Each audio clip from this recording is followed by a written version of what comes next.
இப்போ இந்தளவு குழம்பு திக்கனிங்காக வந்துருக்குது.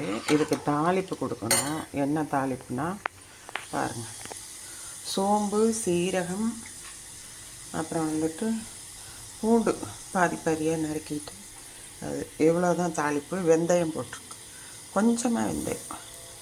இதை இதில்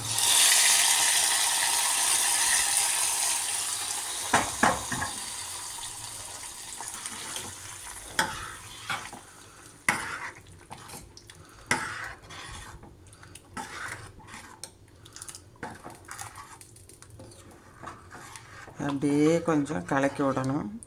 அப்போ தான் அந்த பாசிப்பருப்பு லைட்டாக மசியும், பீன்ஸும் சுண்டலும் அப்படியே இருக்கும்.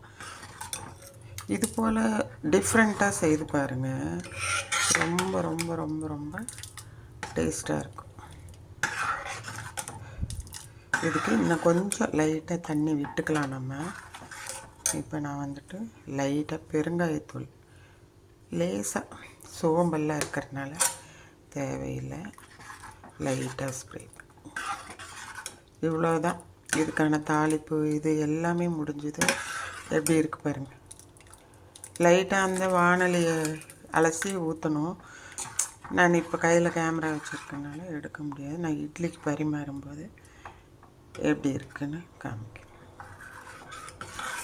இது பூரியோ சப்பாத்தியோ மதியம் போடலான்னு யோசித்தேன்.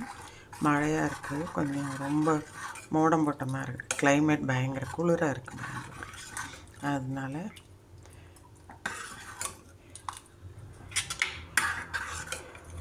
இவ்வளோதான் இதுக்கான வேலைகள். செய்து பார்த்துட்டு ஃபீட்பேக் சொல்லுங்கள்.